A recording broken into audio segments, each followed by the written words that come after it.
What is the way of this? چلو سیکھیں. What is the way of that? چلو سیکھیں. What is the way of this? چلو سیکھیں طریقہ. الحمدللہ رب العالمین الصلاۃ والسلام علی سید الانبیاء والمرسلین اما بعد فاعوذ باللہ من الشیطان الرجیم بسم اللہ الرحمن الرحیم الصلاۃ والسلام علیک یا رسول اللہ وعلی آلک واصحابک یا حبیب اللہ الصلاۃ والسلام علیک یا نبی اللہ وعلی آلک واصحابک یا نور اللہ. اللہ تعالیٰ کے پیارے اور آخری نبی جناب محمد عربی صلی اللہ تعالیٰ علیہ وآلہ وسلم نے ارشاد فرمایا کہ جو شخص مجھ پر ایک مرتبہ درود پاک پڑھے گا اللہ تعالیٰ اس کے لیے عافیت کا دروازہ کھول دے گا. صلو علی الحبیب صلی اللہ تعالیٰ علی محمد صلی اللہ علیہ وسلم صلاۃ و سلام علیک یا سید یا رسول اللہ. پروگرام آپ دیکھ رہے ہیں وے آف یعنی طریقہ، اور آج کے اس پروگرام کے اندر ہم انشاءاللہ الکریم 3 چیزوں پر قبلہ نگران مرکزی مجلس شورا حضرت مولانا حاجی محمد عمران اتاری دعوت کاتب القدسیہ سے رہنمائی لیں گے. اس میں سے پہلی بات ہے خواہشات کو کنٹرول کرنے کا طریقہ. بندے کے دل میں ہزاروں خواہشیں ہوتی ہیں، اور پھر یہ بھی بات ہوتی ہے کہ ہزاروں خواہشیں ایسی کہ ہر خواہش پہ دم نکلے، اور اللہ پاک کی رحمت سے ہماری زندگی میں ہماری خواہشات پوری ہوتی رہتی ہیں، لیکن جو ہماری خواہشات پوری ہو جاتی ہیں اس پر ہمارا فوکس یا ہمارا دھیان رہتا نہیں ہے. مجلس مدنی چینل کے ایک بڑے پیارے رکن ہیں، ان کا نام ہے امجد اتاری بھائی. ان کے ساتھ میں ایک دفعہ بیٹھا تھا، انہوں نے بڑی خوبصورت بات کہی. انہوں نے کہا کہ آج سے 10 سال پہلے جو ہم چاہتے تھے اور جو ہماری سوچ تھی اور جو ہمارے گولز تھے، کبھی ان کو لکھیں، اور ان کو لکھنے کے بعد آپ غور کریں کہ کتنی چیزیں آپ اس میں سے حاصل کر چکے ہیں. ایک ہیوی مارجن انہوں نے بتایا کہ وہ ہے کہ جو آپ آج حاصل کر چکے ہوں گے، اور کئی چیزیں ایسی ہوں گی کہ جو آپ کے وہم میں، خیال میں، ذہن میں نہیں بھی ہوں گی، لیکن وہ آپ کو مل چکی ہوں گی، لیکن آپ کو اس کے ملنے کا احساس ہی نہیں ہے. خواہش تو تھی، پوری ہو گئی، اس کے پوری ہونے کی سیٹسفیکشن انسان کی زندگی میں آئے اس سے پہلے کیا کیا، ایک اور جو ہے وہ خواب آنکھوں میں سجا لیا، اور یوں زندگی چلتی چلی جا رہی ہے. تو یہ خواہشات کا ایک لامتناہی حد تک بڑھتے چلے جانا، اور پھر ان کی پیروی کے پیچھے انسان کا آگے سے آگے بڑھتے جانا، یہ انداز اور رویہ کیسا ہے، اور خواہشات پر کنٹرول ہونا بھی چاہیے یا نہیں ہونا چاہیے. آئیے پوچھتے ہیں نگران شورا سے. جی الحمدللہ رب العالمین والصلاة والسلام علی خاتم النبیین. مختلف جہتیں ہیں اس موضوع پر ڈسکس کرنے کے لیے. کچھ بہت زیادہ پوزیٹیوٹی کی طرف جاتی ہیں، کچھ زیادہ نگیٹیوٹی کی طرف جاتی ہے، کچھ ایسی بھی باتیں ہوتی ہیں جو کہ آپ معتدل انداز پہ لے کے چلتے ہیں. کہ اصل میں خواہش کی جو ڈسکشن آپ نے شروع کی ہے، سب سے پہلے یہ دیکھا جائے گا کہ خواہش کی یہ کس قسم سے ہے. کیا یہ وہ خواہش ہے جسے اللہ اور اس کے رسول نے پسند نہیں کیا؟ یا یہ وہ خواہش ہے جو مباح ہے؟ یا یہ وہ خواہش ہے جو شریعت کو پسند بھی ہے، مطلوب بھی ہے، محمود بھی ہے؟ تو سب سے پہلے تو سوال یہ پیدا ہوتا ہے کہ جسے بھی خواہش ہے، یعنی خواہشات ختم تو نہیں ہو سکتی نا. انسان جب تک جی رہا ہے اس کی کچھ نہ کچھ خواہشات، تمنائیں، آرزویں، چاہے وہ بہت زیادہ پلس کی طرف جائیں، مائنس کی طرف جائیں، یا کسی بھی آپ عنوان کی طرف جائیں، جی تو خواہشات تو انسان کے ساتھ لگی رہتی ہیں. تو اس کو مطلقاً اس کی بالکل ہم سرے سے ہی اگر مذمت کرتے بیٹھیں گے تو مذمت تو اسی خواہش کی جائے گی جس خواہش کی مذمت شریعت کرتی ہے. شریعت جس خواہش کی، جس تمنا کی، جس آرزو کی مذمت نہیں کرتی، تو ظاہر بات ہے کہ ہم میں سے کسی کو بھی اس بات کی نہ اجازت ہے نہ ہی ہمیں لائق ہے کہ ہم اس کے تعلق سے مذمت کریں. تو آپ کو کیٹیگرائز کر کے ڈسکشن کرنی پڑے گی کہ وہ خواہش کون سی ہے جس کے تعلق سے آپ جواب چاہتے ہیں. ٹھیک ہو گیا. سب یہ بتائیں کیا خواہشات پہ کنٹرول ہونا چاہیے؟ جائز خواہشات کی ہم بات کر لیتے ہیں. ناجائز تو ویسے ہی پروہیبٹیڈ ہے، منع ہے، اس پر تو بات ہی نہیں کریں گے ہم، اس سے تو رکنا ہی ہے. ناجائز جس کو اللہ رسول نے منع کیا ہے، لیکن جائز خواہشات ہیں. آپ کی ایک تمنا ہے، جیسے آج کل کے حساب سے میں لوں، ماہ رمضان مبارک گزرا ہے. کچھ لوگوں کو جو ہے وہ اس بات کا غم کھایا جا رہا ہے کہ وقت گزرتا جا رہا ہے اور ہمارے اعمال میں بہتری جس طرح آنی چاہیے، کما حق ہو، اخلاص کے ساتھ عبادت ہونی چاہیے، اس میں سستی موجود ہے. اور جو کر رہے ہیں وہ بھی اس کے باوجود، کرنے کے باوجود بھی ایک انداز جو ہے وہ اپنائے ہوئے ہیں. اور ایک طبقہ وہ ہے جو عید کے حوالے سے خواہشات جو ہے وہ دل میں بسائے ہے، اس طرح کپڑے ہونے چاہیے، یہ بچوں کے جوتے ہونے چاہیے. تو جائز خواہشات بھی اگر ہوں تو کیا ان پر بھی کوئی روک، کوئی کنٹرول، کوئی حد بندی اس کی ہونی چاہیے؟ انسان کی اپنی حیثیت پر بھی ڈیپینڈ کرتا ہے کہ اس کی جو خواہش ہے وہ اس کی حیثیت کے اندر ہے، حیثیت کے باہر ہے، چادر کے اندر ہے، چادر کے باہر ہے. ان تمام تر ڈسکشن کے بعد پہلی خواہش تو ایسی تھی کہ وہ تو شریعت کو پسند ہے کہ میں اچھے سے اچھی عبادت کروں، اچھے سے اچھی نیکیاں کروں تاکہ میں اللہ پاک کی رحمت حاصل کروں، جنت کی طرف میں بڑھ سکوں. آپ، میرا خیال ہے کہ اگر آپ اس کو عبادت کو زندگی کے گزارنے کے دیگر انداز کو الگ کرتے ہیں تو ہی ہم کیٹیگرائز کر سکتے ہیں کہ ہم کس خواہش کے تعلق سے ڈسکس کریں کہ بھئی یہ خواہش ہونی چاہیے، یہ خواہش نہیں ہونی چاہیے، اس خواہش کا اتنا ایریا رکھنا چاہیے، اس خواہش کا اتنا ایریا نہیں رکھنا چاہیے. ظاہر ہے کہ اسی پر بات کی جائے گی. اصل میں اگر ہم بالکل مطلقاً ڈسکشن کریں گے تو سننے والے کنفیوز ہو جائیں گے کہ یار میں وہ کرے تو کپڑوں کیا پر کریں. آ ہی رہا ہوں نا جی. ایسا کپڑے ہیں جیسے یہ کپڑے لے کر دو، یہ جوتے لے کر دو، یہ تیاری کروا کے دو، یہ نئے نوٹ لے کر آؤ، فلاں کو عیدی دینی ہے. یہ ساری خواہشات ہوتی ہیں. دیکھیے کچھ خواہشات ایسی ہیں جو فیملی کی ہوتی ہیں کہ اگر اس کو پورا کرتا ہے تو اگر اس کو پورا کرنے کی اس کے اندر حیثیت ہے، پورا کرنے کی وہ صلاحیت رکھتا ہے، پورا کرنے کی اس کے اندر استطاعت موجود ہے اور وہ دیکھتا ہے کہ ایسے بیوی بچوں کی دلجوئی ہوگی، ان کو خوشی حاصل ہوگی، ان کا دل خوش ہوگا، تو ظاہر ہے کہ پھر اسی خواہشیں پوری کر کے جو بھی ایک شریعت مطہرہ نے خوبصورت سا ایک ہمیں طریقہ کار دیا ہے تو یہ ہوگا. اب ظاہر ہے کہ کسی کو اچھا کھانے کا، اب گھر پہ پھل فروٹ لے کے جا رہے ہیں تو نہ پھل فروٹ لے کے جائیں، اس کے بغیر بھی گزارا ہو ہی رہا ہے، پانی اور کھجور سے بھی گزارا ہو جائے گا.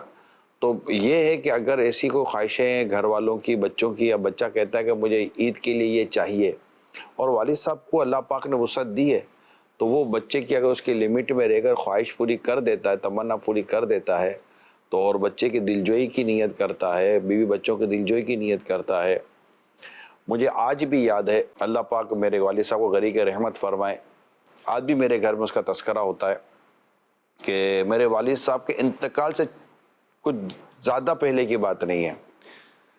والد صاحب گھر پر تھے تو میں نے کہا آؤ میں آپ کو چپل دلا کر لاتا ہوں. چلنا اتنا آسان نہیں تھا والد صاحب کا، باہر نکلنے اور چلنے میں دشواری تھی. تو تھوڑا سا والد صاحب نے کہا چلیں میں آپ کو چپل دلا کے لاتا ہوں. تو میں چپل دلانے لے گیا مارکیٹ اور والد صاحب کو میں نے چپل دلائے، چپل یا چپل دلا غالباً. اور وہ چپل جب والد صاحب لے کر آئے نا، آپ کو میں یقین دلاؤں، میرے والد صاحب کے دنیا سے جانے تک والد صاحب چپل پہ اتنے خوش تھے اور ہر ایک کے لیے عمران نے میرے کو چپل دلا. عمران، یہ بھی صرف اسلامی بھائیوں کو ترغیب کے لیے صرف عرض کر رہا ہوں.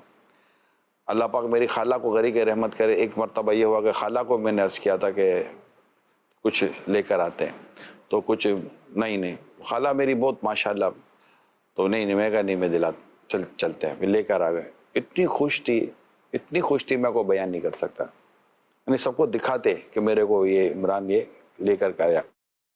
تو اب یہ نہیں پتا ہوتا، آپ بچے کو کچھ دلا کے لے آئیں، ابو نے دلایا ہے. تو اب دیکھنا یہ ہے کہ وہ کون سی خواہشیں ہیں. اب یہ والد صاحب کی، میری اماں کی جو خواہش ہے تو میری خواہش تھی کہ میں ان کو دلاؤں، یہ ان کی خواہش ہوتی تو میری خواہش تھی. اب خواہش ہے کیا؟ کہ خواہش میری ہے کہ میرے بچوں کے لیے میں کروں یا میرے بچوں کی خواہش یہ کروں؟ تو یہاں سب لمٹ کے ساتھ، اعتدال کے ساتھ اس کو دیکھا جائے گا. یعنی بالکل گلا دبانے والا ہی بات رہا کریں اور بالکل ایسا چھوٹ بھی نہ کریں. یعنی اتنا ہاتھ کھینچ کے بھی کوئی، قرآن کریم کو جب ہم پڑھتے ہیں تو قرآن ہمیں کیا سکھاتا ہے؟ ہاتھ کھینچ کے بھی نہ رکھو اور اتنا بھی نہ دے دو کہ مانگتے پھرو. اعتدال کا درس، بیلنس کا درس، یہ ہے مین چیز. آپ خواہشات کی بات کرتے ہیں، نفس کی بھی کبھی کبھی باتیں مان لیا کرو. یہ بھی صوفیہ کرام کی کتابوں میں لکھا ہوا ہے. یہ امام غزالی علیہ رحمہ نے اپنی نفس اور اجتماع کی چیزوں کو، اپنی طبیعت کو کس طرح ڈھالنا ہے اور کس طرح اسے ایک ریلیکس موڈ میں لے کر آنا ہے. ایون کہ فیملی کے ساتھ رہ کر تم کس طرح ریلیکس موڈ میں جا سکتے ہو، اس سب کی وضاحتیں خود امام غزالی رحمۃ اللہ تعالیٰ نے احیاء العلوم میں کی ہوئی ہیں. تو یہ دیکھنا چاہیے کہ خواہش کس طرح کی ہے. ناجائز خلاف شرع جو خواہش ہیں اور جو اس طرح کی وشیز ہیں، اس کو تو ڈیفینیٹلی آپ ایک طرف کر دیں. ٹھیک ہے. اب رہ گئی وہ مباح. اب مباح کن کن نیتوں کے ساتھ وہ نیکی ثواب کو حصول کا ذریعہ بن سکتی ہے، اس کو دیکھنا پڑے گا. اور بعض ایسی ہوتی جو خواہش نہیں ہوتی، وہ نیسیسٹی ہوتی ہیں. بعض چیزیں ہر چیز خواہش کے ساتھ نہیں لے رہے، کچھ چیزیں ضرورت ہوتی ہیں اس کو خواہش کے ساتھ نہیں لے سکتے. موبائل آج کی ضرورت ہے. اب موبائل میں خواہش کیا جائے گی کہ یار ایسا ہونا چاہیے. اب اس میں دیکھنا ہے کہ آپ کی چادر اس بات کی اجازت دیتی ہے، نہیں آپ کی جیب اس بات کی اجازت دیتی ہے کہ نہیں دیتی. اب کوئی قیمتی موبائل اپنے ہاتھ میں رکھتا ہے، اب تو مطلب پاکستان میں بھی دیکھیں تو جو موبائل فون ہاتھ میں رکھے جاتے ہیں 4-5 لاکھ سے کم کے موبائل تو کتنوں کے ہاتھوں میں 4-5 لاکھ کے موبائل ہیں. وہ پی ٹی اے وغیرہ جو بھی اس کی پیمنٹ وغیرہ کریں تو جو مجھے پتا ہے تو بہت مہنگے موبائل ہیں. 3 لاکھ 4 لاکھ کے موبائل آ جاتے ہیں. 1-1.5 لاکھ کا بھی موبائل ہے. اب 1.5 لاکھ کا موبائل والا بولے گا بھائی دیکھو یار 4 لاکھ کا موبائل لے کر ہاتھ میں گھوما. میں 1.5 لاکھ والے کو بولیں گا تو 50,000 کا رکھ لیتا بھیا. 1.5 لاکھ کا موبائل والا 5 لاکھ والے پہ جب بات کر سکتا ہے، اس کا مطلب 50,000 والا 1.5 لاکھ پہ بات کر سکتا ہے. کر سکتا. اچھا 50,000 والے کے اوپر 25,000 والا بات کر سکتا ہے. جسٹ موبائل کا کام تو 2,500 اور 3,000 روپے والے سے بھی پورا ہو سکتا ہے. تو بات کرنے کی گنجائش تو پوری طرح پھر مجھے مل جائے گی. تو اس میں یہ بہت زیادہ معتدل اور بڑی مطلب کہ وسعت نظری کے ساتھ ڈسکس کرنی پڑے گی. انسان کو جینا ہے اور جینے کے کچھ لوازمات اور جینے کے کچھ انداز ہوتے ہیں. اچھا پھر دیکھنا یہ ہے سلمان بھائی کہ ایک شخص اپنا توکل اپنے گھر والوں پر مسلط نہیں کر سکتا. رسول اکرم صلی اللہ علیہ وآلہ وسلم اپنے لیے اگلے دن کا بچا کر نہیں رکھتے تھے اور اپنے گھر والوں کے لیے 12 ماہ کا راشن دینا نبی پاک صلی اللہ علیہ وسلم سے ثابت ہے. تو آپ کیا ہیں اور آپ کی فیملی کیا ہے یہ سب دیکھیں. اچھا پھر آپ جس گھر سے بیاہ کر لائیں عورت کو، یہ بتائیے نان نفقہ اس کے عرف و عادت کے مطابق ہوگا؟ ایسے ہی. اب آپ کہیں نہیں میری حیثیت نہیں ہے، پھر شادی بھی جو کی تو پھر آپ حیثیت میں رہ کر شادی کرتے بھیا. یعنی جس گھر سے آپ عورت کو لائیں اس کا جو رہنا سہنا کپڑے وغیرہ کھانا پینا تھا اس کے مطابق آپ کا نام نفقہ پر واجب ہوگا. جی. تو اس لیے میں نے جو آپ کے شروع میں جو آپ کی ڈسکشن کی تھی مجھے لگا کہ کئی سوالات میں کھا گیا، تو مجھے یہ تھوڑا سا تھا کیونکہ ہم سوال جواب کھیلنے تو بیٹھے نہیں ہیں. ناظرین ہمارے ساتھ بیٹھے ہوئے تو ان کی اپنی ایک زندگی ہے.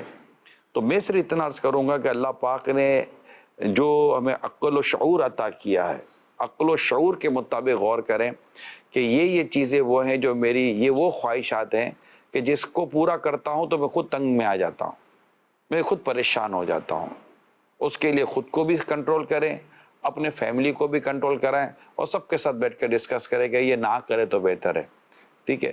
اور اچھا اس کے ساتھ اگر مطلب کہ جو خدا نہ خواستہ خلاف شرع ناجائز اور غیر اخلاقی ہے غیر مہذب قسم کی خواہشات ہم لے کر بیٹھے ہوئے ہیں تو ڈیفینیٹلی اس کے لیے تو کوئی بھی آپ کو ہاں نہیں کہے گا. نہ آپ ہاں کہیں گے نہ میں ہاں کہوں گا، نہ آپ کے میرے ہاں کہنے سے وہ چیزیں درست ہو جائیں گی. رائٹ. یہ ہو خواہشات ضرورتیں. اچھا پھر خواہشوں اور ضرورتوں کو تھوڑا اس کو بھی الگ کرنا پڑے گا کہ یہ جو میں کر رہا ہوں یہ میری خواہش میں ہے کہ میری ضرورت میں ہے. اور پھر ہر خواہش غلط تو ضرور نہیں ہوتا. ایک کسی نے بارگاہ رسالت میں عرض کی کہ میں چاہتا ہوں کہ میرے کپڑے اچھے ہوں، میرے جوتے اچھے ہوں، میں مطلب اس طرح بہتر نظر آؤں. تو میں نبی پاک صلی اللہ علیہ وسلم نے ان کو اس چیزوں سے منع نہیں کیا. ان کو یہ تھا کہ کیا یہ میری خواہش مجھے تکبر کی طرف لے کے جاتی. آقا نے منع فرما دیا. آقا نے کہا تکبر اس کا نام نہیں ہے، تکبر تو حق کو جھٹلانے کا نام ہے. اب کوئی اچھا نظر آنا چاہتا ہے، اللہ جمیل ہے، جمال کو پسند فرماتا ہے. تو اگر کوئی شریعت کے مطابق شریعت کے دائرے کار میں شریعت تو کروں گا نا کہ مسلمان کا کام ہی شریعت ہے. ٹھیک ہو. تو اس کے دائرے میں رہ کر اگر یہ اپنے جمال کو رکھتا ہے مطلب بدنما اور بدصورت اور مطلب اس طرح نظر آنے کو تو کوئی بھی پسند نہیں کرے گا. ایک شخص بارگاہ رسالت میں آقا صلی اللہ علیہ وسلم نے کو ملاحظہ کیا، اس کے بال بکھرے ہوئے اور انداز بڑا نامناسب سا ہے. تو نبی پاک صلی اللہ علیہ وسلم نے کیا فرمایا کہ اس کے پاس فلاں چیزیں نہیں ہیں جس سے یہ اپنے آپ کو درست کر سکے. تو اس طرح اسلام و دین کا ایک خوبصورت معاملہ ہے تاکہ کوئی شخص اگر مسلمان ہوتا ہے تو اس کے اوپر آپ ایسی باتیں تو نہیں نہ ڈال دیں گے وہ بولے کہ یار میں اب جیوں گا کیسے. اچھا اب میں آپ کو اس کو اور مطلب کہ وہ قریب لے جاتا ہوں. نبی پاک صلی اللہ علیہ وسلم کی جو زندگی ہے نا یہ بیسٹ ہے. آقا صلی اللہ علیہ وسلم کے سامنے جو صحابہ کرام نے کیا اور رسول اکرم صلی اللہ علیہ وسلم سے منع نہیں کیا ان کو. خود یہ بھی نبی پاک صلی اللہ علیہ وسلم کی حدیثوں سے ثابت ہے، رائٹ. خود رسول پاک صلی اللہ علیہ وسلم نے کیا، اور جو صحابہ کرام علیہ رضوان نے رسول پاک صلی اللہ علیہ وسلم کے سامنے کیا. اور پھر اس حوالے سے جو وسعت اور جو کیونکہ دین ہے نا، یہ قیامت تک رہنا ہے، دین قیامت تک رہنا ہے. تو قیامت تک جس دین میں رہنا ہے تو اس دین میں وسعت بہت ہے، اور قیامت تک اقوام اور لوگ دائرہ اسلام میں داخل ہوتے رہیں گے. اسلام اور دین ان سب کو اپنے دامن میں لے کر ان سب کے لیے رہنمائی کی گنجائش دین اسلام میں موجود ہے. تو یہ دین کی بڑی خوبی ہے. تو میں نے بہت زیادہ مطلب کہ یوں سمجھے کہ ایک تھوڑا سا ایک اوپری سطح پر میں نے، اب اس کی گہرائی میں جائیں. اچھے انداز میں آپ نے اس کو کور فرمایا، بڑے اچھے انداز میں لیا ہے اس کو، بڑی معتدل بیلنس گفتگو فرمائی ہے. آپ سے ویسے کسی نے کبھی قرض مانگا؟ ہاں، قرض مانگا. ایک بڑی تعداد ہے سب کہ جو آج کل قرض لینے کے اوپر، قرض مانگنے کے اوپر ہے. اچھا، ایک تو وہ ہے جو ہیلپ ڈیمانڈنگ ہے، بھی ہماری ہیلپ کر دیں، اس کے لیے رابطہ ہے، ہیلپ کر دیں. اور ایک تعداد وہ بھی ہے کہ ہمیں جو ہے وہ قرض دے دیں، ہمیں پیسے چاہیے، ہم واپس کر دیں گے. اچھا، پیسے بھی کتنے چاہیے؟ اتنے مطلب چاہیے، لاکھوں روپیہ چاہیے، اس طرح کر کے بھی وہ ہوتے ہیں. آپ کو کیا لگتا ہے کہ آج ہمارے ہاں جو یہ قرض لینے کا ایک رواج بڑھ رہا ہے، اور پھر اس قرض لے کر کے اپنا معاملہ جو بھی ہے اس کو حل کرنے کے لیے پھر لوگ یہ بھول جاتے ہیں کہ جو میں قرض لے رہا ہوں یہ خالی قرض ہی ہے، یا یہ سودی معاملہ جو ہے وہ بنے گا اور میری آخرت کی تباہی کا سبب بنے گا، یہ بھی چیز جو ہے بھول جاتے ہیں. آپ کو کیا لگتا ہے کہ اس کے اندر کتنا جو ہے وہ حصہ یہ ہماری ضروریات کا ہے اور کتنا حصہ ہماری خواہشات کا ہے کہ جو ہم اتنی بڑی تعداد میں جو ہے وہ قرض لینے پر آپ سے بھی مانگ لیجیے؟ جیسے یہاں ہمارے اسٹوڈیو کے اندر جیسے 10 بندے ہیں، 10 بندوں سے 10 ہزار روپیہ اگر قرض لے لے تو 1 لاکھ روپیہ تو ہو گیا. اصل میں آپ نے وہ پڑھا ہوگا کہ صدقے سے زیادہ قرض دینے کا ثواب ہے. صحیح. کیونکہ صدقہ جس کو دیا جائے وہ بہت زیادہ ضرورت مند ہو، یہ ضروری نہیں ہے. لیکن قرض دار عموماً قرض تبھی مانگتا ہے جب اس کو بہت زیادہ ضرورت ہو، رائٹ. یہ آپ نے پڑھا ہوگا، یہ بالکل موجود ہے بات ٹھیک ہے نا. اس کا مطلب قرض جو ہے نا یہ انتہائی ضرورت کی کیفیت میں لیا جاتا ہے. صحیح. میں یہ ضرور عرض کر سکتا ہوں کہ خواہشات پوری کرنے کے لیے قرض نہیں لینا چاہیے. مرحبا. قرض ضرورت پوری کرنے کے لیے لینا چاہیے. قرض یہ آپ کا ایک ایمرجنسی ایگزٹ ہے، ایک ایمرجنسی وے ہے، ٹھیک ہے، جس میں آپ مطلب کہ قرض لے کر، جیسے مثال خدا نہ کہا تو گھر میں ایمرجنسی ہے، کوئی بیماری آ گئی، کوئی آپریشن کا مسئلہ آ گیا، ہم نے قرض لیا. اچھا، پھر شادیاں ضرورت پوری کرنے میں بھی اگر شادی کرے نا بندہ، جو ضرورت ہے، جو نیسیسٹی ہے، جو ہمارے ایک عرف اور عادت کے مطابق چلتا ہے، کچھ کھلانا پلانا یہ وہ، تو کھانا دعوت وغیرہ، تو اس کے تعلق سے بھی اگر لینا تو آج کل شادی بھی ایسا لگتا ہے کہ ایک نارمل آدمی بغیر قرض لیے شادی نہیں کر سکتا. تو اب وہ دیکھے کہ یار اگر قرض لینے کی ضرورت پڑی گئی ہے تو اس قرض کو ضرورت کے تحت لے کے اب وہ کیونکہ اگر اس نے قرض لیا ہے اور شادی میں قرض دینے والا آتا ہے اور وہ دیکھتا ہے کہ یار یوں اڑایا اس نے پیسہ، تو اس کے لیے قرض لیا، تو خود یہ ایک معیوب سی گفتگو بات ہو جائے گی. تو جس سے قرض لیا ہے اس کو اندازہ ہونا چاہیے کہ یار مجھے قرض کس انداز پہ لینا ہے. اور میں یہ کہوں گا کہ قرض لیتے وقت گھر میں کچھ نہیں پتا دے کہ دیکھو مجھے اتنا قرض لینا پڑ رہا ہے، لہٰذا ہمیں اپنے دائرہ کار میں رہ کر کام کرنا چاہیے. تو یہ قرض لینے کے تعلق سے میں یہ سمجھتا ہوں اب یہ کہ اس سے 10,000 اب ایک آدمی کو ضرورت ہی 1,00,000 2 لاکھ روپے کی ہے، اور کیونکہ ایک عام آپریشن بھی کسی کا ہو جاتا ہے نا سلمان بھائی، خدا نہ خواستہ ایمرجنسی میں، تو 1.5 2 3 لاکھ روپے نکل جاتے ہیں. دوائی اور آپریشن اور ڈاکٹر کی فیس اور آپریشن تھیٹر اور ہاسپٹل کا بل وغیرہ سب ملائیں. اب وہ بیچارے کی تنخواہ 30-40 ہزار روپے اس کی تنخواہ تھی، بڑی مشکل سے اس نے 1,00,000 1.5 لاکھ روپے سیونگ کی ہوئی تھی، اور ہاتھ لگ گیا بیچارے کا یہ پرابلم. اچھا، کسی کی کار کو، اب کار ایک معتدل آدمی، ایک ایوریج آدمی، تو اس کی کار کو خدا نہ کرے ایکسیڈنٹ ہو گیا، اب وہ کار کھڑی ہوئی ہے، اب اس کو کار بنانے کے لیے بھی 2-4 لاکھ روپے چاہیے ہوتے ہیں. تو بعض اوقات لوگوں کو ضرورت پڑ جاتی ہے. یہ قرض لینا یہ خواہشات کے لیے نہیں ہے، اس کی ضرورتیں پوری کرنے کے لیے. اب یہ کہ بھئی یہ سمجھ لیا، دیکھیں اچھی شادی، برکت والا نکاح وہ ہے جس سے بوجھ کم ہو. حدیث موجود ہے، بالکل موجود. اس بوجھ کم کی جو شرح ہے وہ یہ ہے کہ طرفین کو، دونوں طرف والوں کو قرض نہ لینا پڑے. مرحبا. یہ اس کی شرح میں لکھا ہوا ہے. تو اس طرح کا معاملہ رکھے تو وہ ضرورت اور خواہش اور سہولت ان سب کو دیکھیں، یہ سب معلومات یہ انسان نے اس کی ایسا نہیں کہ سوچے تو اس کو یار ہم کو تو نہیں سمجھ پڑتی، یا سب سمجھ پڑ جاتی، کوئی دودھ کو دودھ نہ پانی کو بم تو نہیں نہ بولتے یار، یہ تو پتہ چل جاتا ہے کہ کیا چھوٹی موٹی چیزیں ہیں، 2 5 10 100 200 روپے کی بھی خواہش ہوتی ہے، پوری ہو جاتی ہے۔ بچے کی اب کیا خواہش ہوگی کہ یہ نہیں یہ کھا لینا ہے، فلاں نہیں فلاں کھا لینا ہے، یہ نہیں یہ چیز لینی نہیں، 100 200 500 روپے کی خواہش ہوتی ہے، بعضوں کی خواہشیں ہزاروں تک جاتی ہیں، بعضوں کا لاکھوں تک جاتی ہیں۔ تو یوں یہ دیکھنا پڑے گا۔ ایک بزرگ کے پاس ایک شخص آ کر کہنے لگا، وہ بزرگ مستجاب دعوات تھے، دعائیں ان کی قبول ہوتی تھیں، تو اس کے پاس کہنے لگا کہ میری 5000 کی آمدنی ہے، 4 میرے گھر میں کھانے والے ہیں، دعا کریں میری آمدنی میں اضافہ ہو جائے۔ حضرت دعا کر دی۔ وہ چلا گیا تو دوسرا آدمی آیا، حضرت میرے گھر میں 4 کھانے والے ہیں، 10-15 ہزار روپے آمدنی ہے، کیسے پورا کروں؟ دعا کرتے اللہ میری آمدنی بڑھا دے۔ حضرت نے دعا کر دی۔ پھر تیسرا آدمی آیا، گھر میں 4 آدمی کھانے والے ہیں، 50,000 آمدنی ہے، پورا نہیں ہوتا، دعا کرتے میری آمدنی بڑھ جائے۔ آپ نے دعا کر دی، تینوں چلے گا تو آپ نے کہا لگتا ہے کہ کوئی بھی اللہ کے جو بھی اس کے پاس اس پر راضی نہیں ہے۔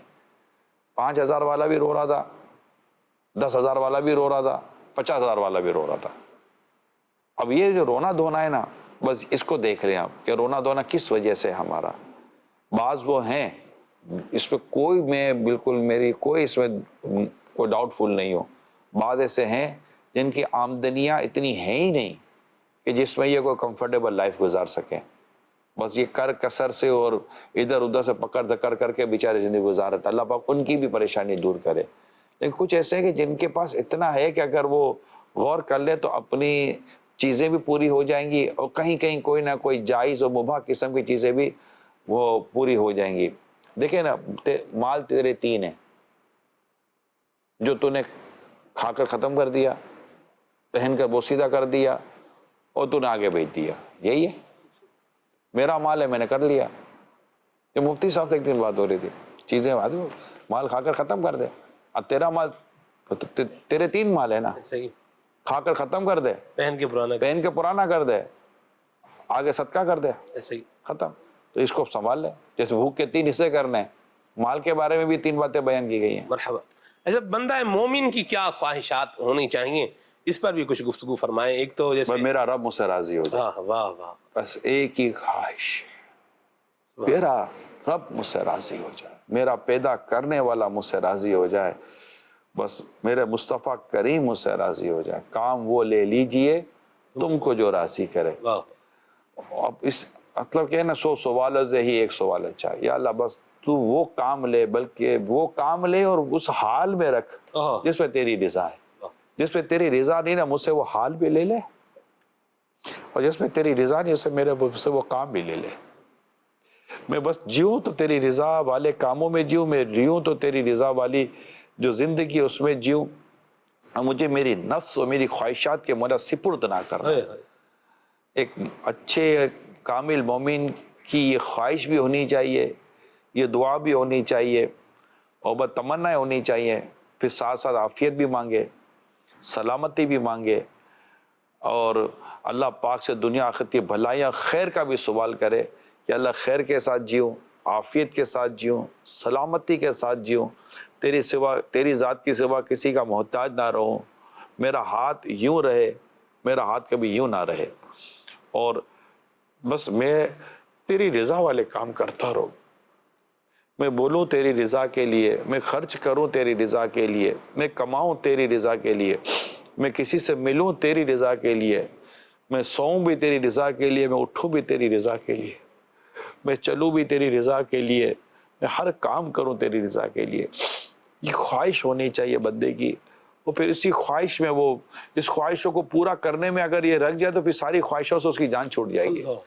کیونکہ ہم نے جو پہلے بات کی ایک عام لوگوں کی زندگی کے لحاظ سے ہم نے بات کی کہ ہر آدمی تو مطلب ہر آدمی اپنے اپنے انداز سے جیتا ہے، ہر ایک کے اندر اتنی وہ چیزیں دیا، اتنا وہ ماحول نہیں ملتا ہوتا، تو اب چینل تو سب دیکھ رہے ہوتے ہیں، لیکن ایک خوبصورت اور ایک کامل مومن اور اچھے مسلمان والی زندگی کہ وہ اس پر دیکھے کہ مطلب ایسا خواہشوں میں نہ کھو جائے کہ اللہ اس کے رسول کے رضا سے اور دین کی مطلوبہ چیزوں سے بھی دور ہو جائے۔ نبی پاک صلی اللہ علیہ وسلم نے جس طرح ہمیں جینے کا فرمایا، جس طرح ہمیں مطلب کہ خواہشات پر قابو کرنے کا فرمایا ہے کہ اپنی خواہشوں کو کنٹرول کرو، کیونکہ خواہشیں ایسی ہوتی ہیں کہ ایک پوری کرو تو دوسری کھری ہے، دوسری پوری کرو تو تیسری کھری ہے، اور یہ خواہشیں کبھی پوری نہیں ہوتی. انسان کی جو خواہشیں ہوتی ہیں یہ ختم نہیں ہوتی، ان کی کوئی لمٹ نہیں ہے.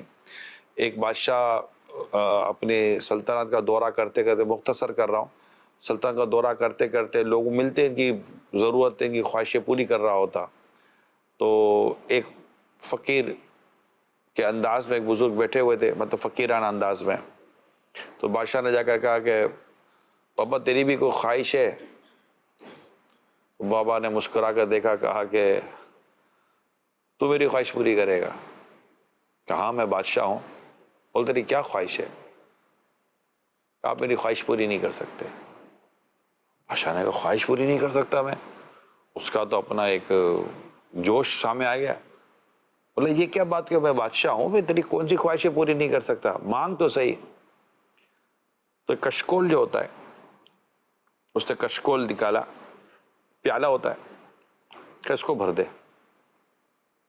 بادشاہ نے کہا یہ کیا کمال کی بات ہے. اس نے خادم کو کہا، غلام جو تھا، بولا اشرفی کی تھیلی کھول، سونے کی جو سکے تھے ڈال دے اس کے اندر. اس نے ڈالے، جیسے ڈالے پیالہ خالی. بادشاہ دیکھتا رہ گیا. کہا دوسری ڈال، دوسری ڈالی، پیالہ خالی. تیسری ڈال، تیسری ڈالی، پیالہ خالی. اب جو اس کے پاس جتنا کچھ آس پاس تھا بولا سب ڈالو، جتنا ڈالا پیالہ خالی. اور وہ بادشاہ کو عجیب سی کیفیت ہو گئی اور غصہ بھی آنے لگا. وہ بادشاہ اپنی بادشاہت کو دیکھتا اور بابا کے چہرے کو دیکھتا. وہ چہرے سے جو بادشاہ کو جو اپنی وہ نظر آ رہی تھی کہ یہ میرے بارے میں کیا سوچ رہا ہوگا. اس نے جا کر کہا جتنے بھی خزانے میں سونے، چاندی، ہیرے، جواہرات، موتی جو سب لے آؤ. بورے بھر بھر کر لے آئے اور سارے کے سارے پیالے میں ڈالے. جتنا ڈالا پیالہ خالی، جتنا ڈالا پیالہ خالی. اب جو پیالہ خالی ہونے لگا، شام ہو گئی، اندھیرا چھانے لگا. بادشاہ سمجھ گیا. بادشاہ کہا یہ کچھ اور ہی معاملہ ہے. بادشاہ ہاتھ جوڑے، معافی مانگی، کہا میری گستاخی معاف کیجیے گا، وہ اتنا بتا دے کہ یہ ہے کیا، یہ ہے کیا. تو بابا نے کہا کہ بادشاہ سلامت، یہ انسان کی خواہشوں کا پیالہ ہے، جتنا بھرو اتنا خالی کا خالی رہتا ہے. میرا خیال ہے یہ واقعہ ہمارے سیکھنے، سمجھنے، ہمارے بچوں کے لیے، ہماری فیملی کے لیے یہ کافی ہے. ایک میں بھی سناؤں آپ کو بادشاہ کا ہی واقعہ. آپ نے بادشاہ کا واقعہ سنا ہے؟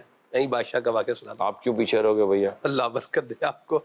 تو بادشاہ نے اپنے وزیر سے کہا کہ ہم اپنی سلطنت کے ہر بندے کی خواہش جو ہے وہ پوری کریں گے، یہ ہم ٹاسک جو ہے وہ لے رہے ہیں. تو وزیر نے کہا بادشاہ سلامت یہ بہت بڑی بات ہے، ہر بندے کی تو کیا، ہم تو بچے کی خواہش جو ہے وہ پوری نہیں کر سکتے، یا بچے کی خواہشات پوری کر دیں، جس کی جو خواہش ہے وہ پوری ہوگی، بچے کی خواہشات پوری نہیں کر سکتے ہم تو. بادشاہ نے کہا یہ کیسے ہو سکتا ہے؟ میں نے پریکٹیکل دیکھ لیتے ہیں. ہاں جی دیکھ لیں، بچے کو بلاؤ بھائی. بچہ جناب علی آ گیا. بادشاہ نے پوچھا ہاں بھائی کیا خواہش ہے تمہاری؟ اس نے کہا بادشاہ سلامت جو ہے وہ دودھ لایا جائے. دودھ آ گیا. پھر بادشاہ نے ہاں بھائی اور کیا خواہش ہے تمہاری؟ نے کہا پانی لایا جائے. پانی آ گیا. ہاں بھائی اور کیا خواہش ہے آپ کی؟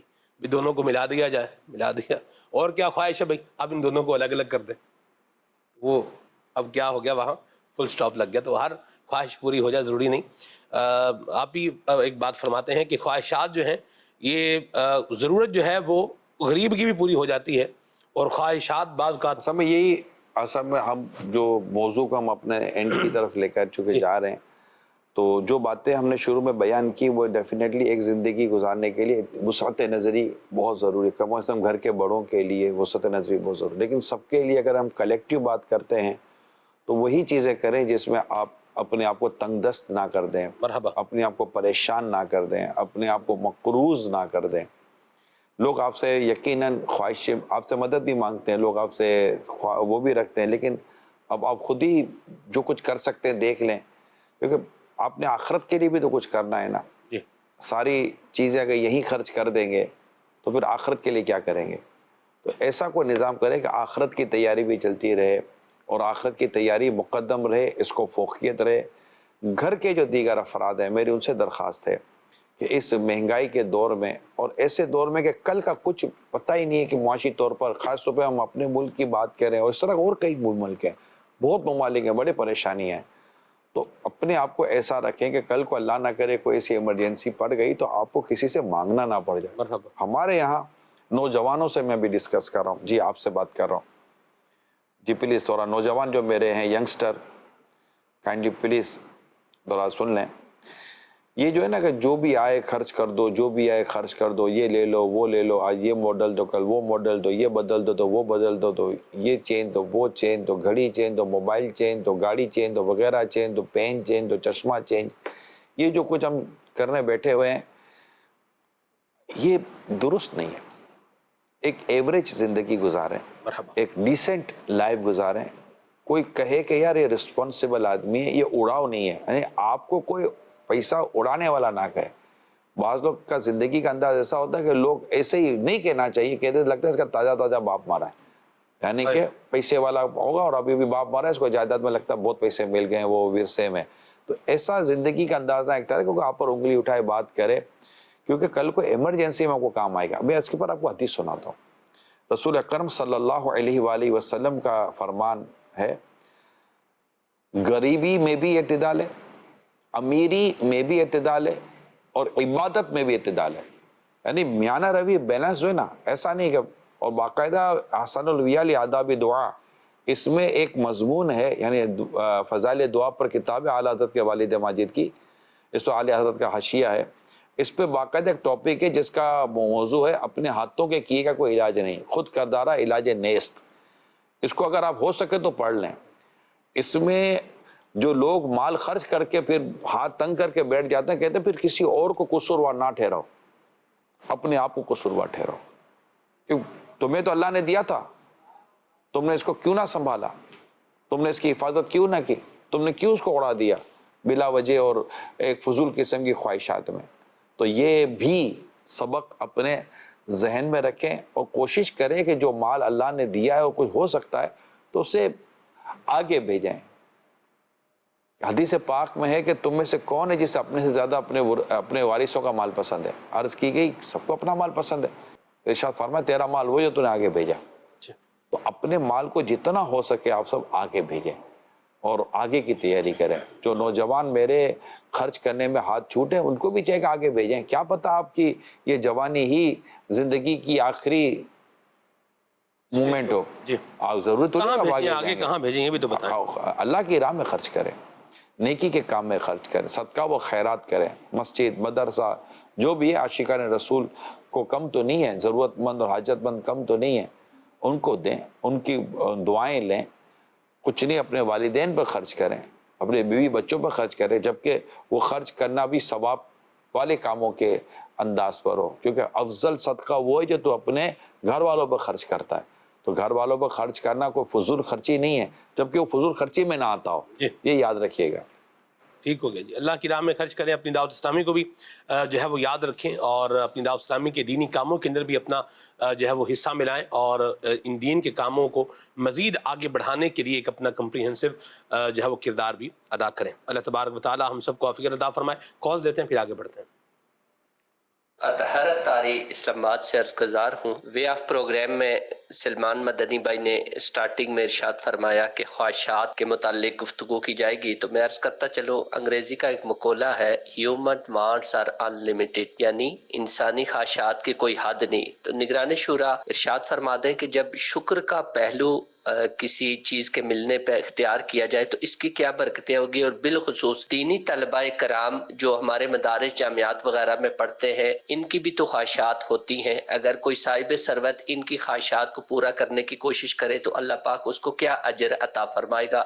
اس میں یہ ہے کہ یہ تو خیر بات ہو چکی. اب یہ کہ طلبہ کرام یا اس طرح جو دین سیکھتے ہیں ان کو تو خیر یہی درس ہوتا ہے کہ وہ خود اپنی خواہشوں کو لمٹ رکھے. سرکار صلی اللہ علیہ وسلم اپنے غلاموں کو زہد کا درس دیا ہے، اور زہد اختیار کرنے میں، قناعت اختیار کرنے میں جو راحت ہے، جو فرحت ہے اور جو زندگی کی آسانی زہد و قناعت میں نا، یہ کسی اور چیز میں نہیں ہے. یہ میں آپ کو بتا دوں، یہی ہمارا درس ہونا چاہیے تاکہ ہم دین کی خدمت میں جائیں، نہ کہ ہم اپنے مال جمع کرنے کے اس میں چلے جائیں، کیونکہ اس کی کوئی حد نہیں ہوگی. دین کی خدمت کی طرف جائے، اس کے لیے ہمیں مال سے اور اپنی خواہشات کو قابو کرنا پڑے گا. مال کی محبت یعنی حب جاہ سے بچنا پڑے گا، حب مال سے بچنا پڑے گا، حب دنیا سے بچنا پڑے گا، حب مدح سے بھی بچنا پڑے گا.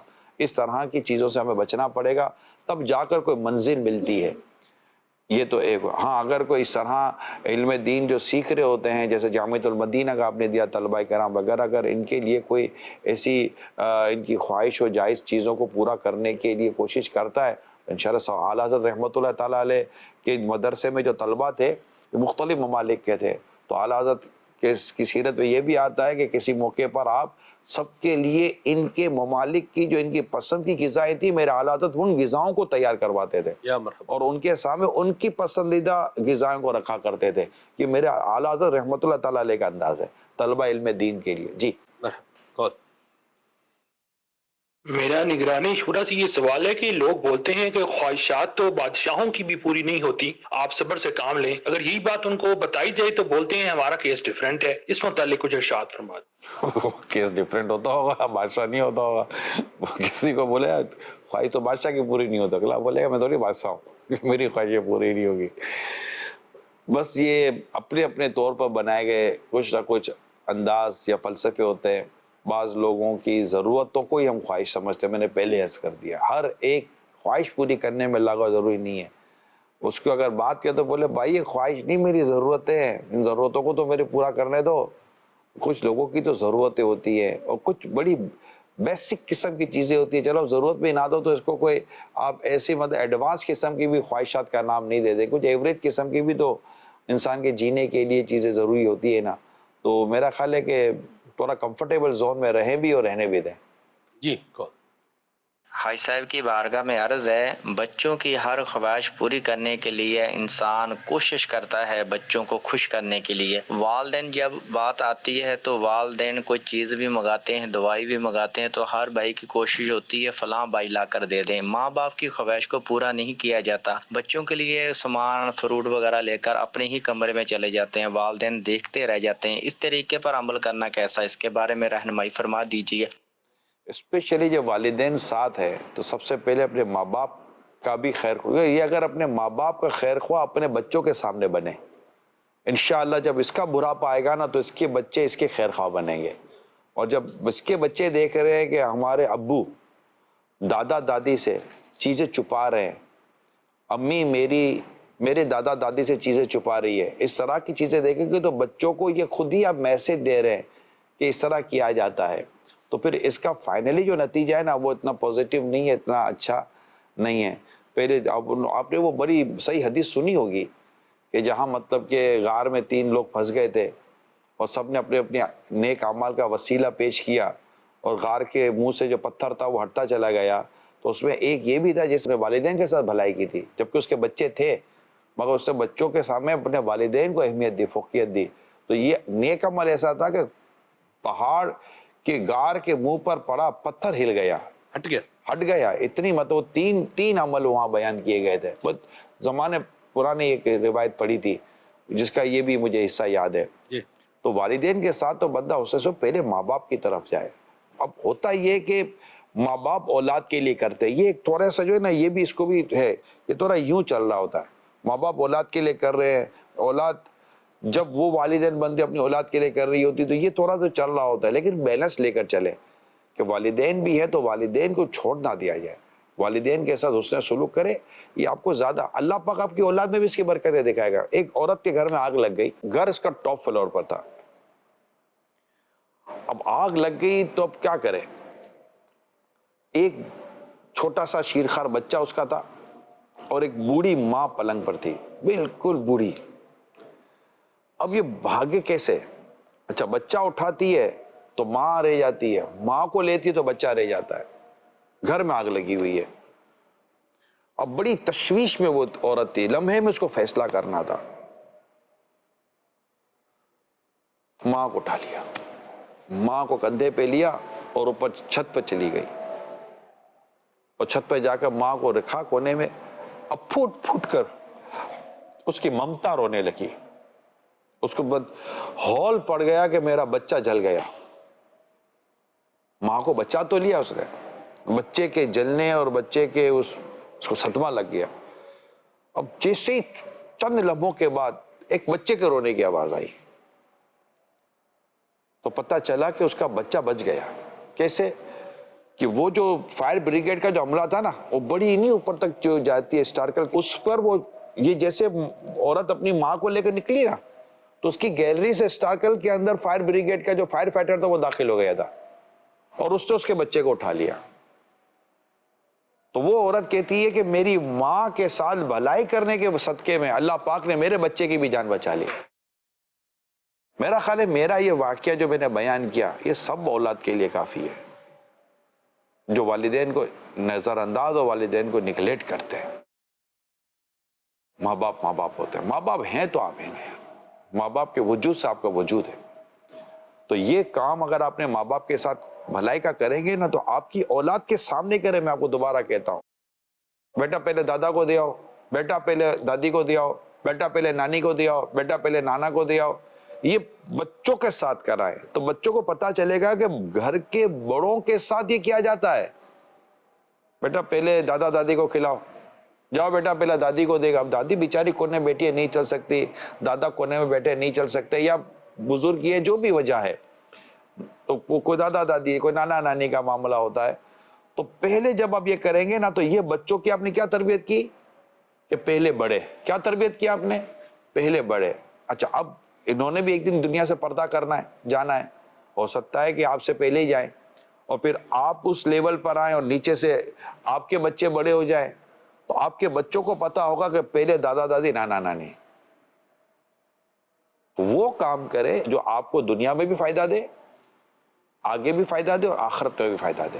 تو یہ میرا خیال ہے, میرا یہ جواب کئیوں کے لیے جو گھروں میں بیٹھے ہیں, کئیوں کے لیے کافی. اچھا یہ ضروری نہیں ہے کہ وہ گھر میں ہی ہیں, گھر کے باہر ہیں, آپ الگ رہ رہے ہیں, وہ الگ رہ رہے ہیں, تب بھی بچوں کی تربیت کریں. بیٹا یہ میرے امی ابو کے لیے, بیٹا یہ دادا دادی کے لیے, بیٹا نانا نانی کے لیے, چلو چل کے دیا آتے ہیں, چلو چل کے دیا آتے ہیں. کہیں ایسا تو نہیں ہے کہ آپ اپنے بیوی بچوں کے ساتھ گھر میں بیٹھ کر مزے کے کھانے کھا رہے ہو, کہیں بوڑھے ماں باپ آپ کے کھانے اور آپ کے کھانے کو تو کیا ترسے ہوں گے, آپ کے دیکھنے کو ترس رہے ہیں. ایسا تو نہیں ہے. اگر ایسا ہے تو پلیز ایسا نہ ہونے دیجیے گا. اگر خدا نہ خواستہ ایسا ہے تو مت ہونے دیجیے گا. پہلے ماں باپ, ان کی دعائیں مل گئیں, آپ کا گھر, آپ کا پورے فیملی, پورا کنبہ آباد ہو جائے گا انشاءاللہ. پہلے والدین, فرسٹ پیرنٹس انشاءاللہ. اور یہ میسج ہے, اللہ کرے کہ یہ ہر ایک تک پہنچے. آمین. جی کون؟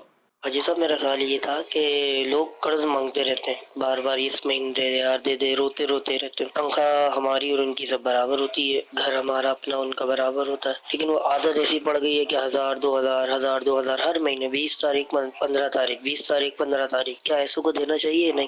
اگر ضرورت مند ہے اور آپ کے پاس گنجائش ہے تو کیا ضرورت ہے, آپ کی تنخواہ بھی ہے کہ, لیکن بعض اوقات کچھ چیزیں گھر میں ڈیفرنٹ ہوتی ہیں. بیماری, کوئی بیمار ہو جاتا ہے, کوئی پریشان ہوتا ہے, کچھ اور چیزیں ہوتی ہیں, کچھ بچوں کی ریکوائرمنٹ ہو جاتی ہے, کچھ فیملی کا بھی. اب کوئی کہے یار میں اور تمہاری فیملی میں کیا فرق ہے, میرے گھر کا خرچہ اتنا, تمہارے گھر کا خرچہ اتنا. تو بھائی آپ کا ایک لیونگ اسٹینڈرڈ, اس کا ایک اپنا لیونگ اسٹینڈرڈ ہے. کچھ اس طرح کی چیزیں بھی میٹر کرتی ہیں. تو اگر آپ کو لگتا ہے کہ یار واقعی ضرورت مند ہوگا اور آپ کو بھی لگتا ہے کہ میں 1000-2000 روپے کی مدد کر سکتا ہوں, تو قرضہ دینے میں کیا حرج ہے, واپس کر دیتے تو پھر کیا پرابلم ہے. تنخواہ ملتی ہے تو بیچارے لوگ واپس کر دیتے ہیں. اور ہے پرابلم ہے, لوگ 24-25 تاریخ کو لوگ اینڈنگ پہ چل رہے ہوتے ہیں. اب لوگوں کو یہی ہوگا کہ یار کب فرسٹ آئے گی تو تنخواہ ملے گی. تنخواہ بھی بعض ہوگا 6-7 تاریخ 10 تاریخ تک تنخواہ ملتی ہے. ان کا اور برا حال ہو جاتا ہے بیچاروں کا. تو تنخواہیں ایک تو فوراً مہینے کی پہلی کوئی دے دینی چاہیے, کم از کم 1 2 3 کے اندر تو تنخواہ ہاتھ میں دے دینی چاہیے ملازمین کے. کوشش یہی کریں آپ. اور پھر وہ بیچارے 2-4 ہزار روپے قرضہ جو چڑھا ہوتا ہے وہ اتارتے ہیں, پھر اپنا گھر چلاتے ہیں, پھر اینڈ آتا ہے یہی ہو جاتا ہے. تو بس اللہ خیر کرے, اللہ تعالیٰ کو ایسے اسباب کر دے کہ جو اس طرح کے تنگ دست ہیں, پریشان حال, اللہ پاک ان کے تنگ دستی پریشانی کو اللہ پاک اپنے کرم سے دور کرے. ہیں تو صحیح نہیں, ایسا تو ہے نہیں کہ ایسے لوگ نہیں ہیں, اور وہ سن بھی رہے ہوتے ہیں. آپ بھی دعا کریں, میں بھی دعا کرتا ہوں, اللہ پاک ان سب کے لیے آسانیاں پیدا کر دے اور سب کی مطلب کہ وسعت دے دے. اللہ پاک وسعت دے, برکت دے, رزق میں بھی اللہ برکت عطا فرمائے. کون؟ محمد ارسلان اتاری مدینہ الاولیاء ملتان شریف سے بات کر رہا ہوں۔ ماشاءاللہ سے وے آف سلسلہ بہت پیارا چل رہا ہے۔ نگران شورا، آپ سے میرا یہ سوال ہے کہ جو اپنی جائز خواہشات ہوتی ہیں انہیں کس انداز میں پورا کیا جائے، شریعت کیا حکم دیتی ہے، اس بارے میں کچھ بات نہیں پول ارشاد فرمائے۔ کنٹرول کر کے چلے، یہی بہتر ہے کہ ایسا نہ ہو کہ ایک خواہش کے بعد دوسری خواہش اٹھے، مباح سے پھر وہ آپ غیر مباح کی طرف لے کے جائے اور پھر خلاف شرع کی طرف لے کے جائے۔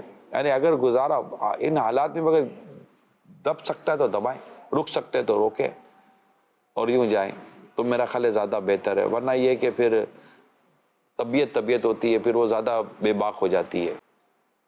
جی کون؟ قبلہ نگران شورا کی خدمت میں عرض یہ ہے کہ روزانہ ہی امیر اہل سنت 2 ٹائم بیعت فرماتے ہیں اور ان کے الفاظ جو ہے وہ اب چینج ہو گئے ہیں بیعت کروانے کے۔ تو الحمدللہ میری 2 سمجھدار بیٹیاں ہیں، تو وہ پوچھ رہی تھی مجھ سے کہ اس میں بابا کیا حکمت ہے کہ پہلے امیر اہل سنت کچھ اور بیعت کے الفاظ ارشاد فرماتے تھے اور اب چینج ہو گئے۔ تو میں نے بچوں سے عرض کیا، نگران شورا کی خدمت میں عرض کرتے ہیں، کئی ایک جو ہے وہ نگران شورا کو چیزیں پتہ ہوتی ہیں، تو آپ سے گزارش ہے کہ آپ فرمائیے کہ یہ بیعت کے الفاظ چینج کرنے میں کیا حکمت ہے۔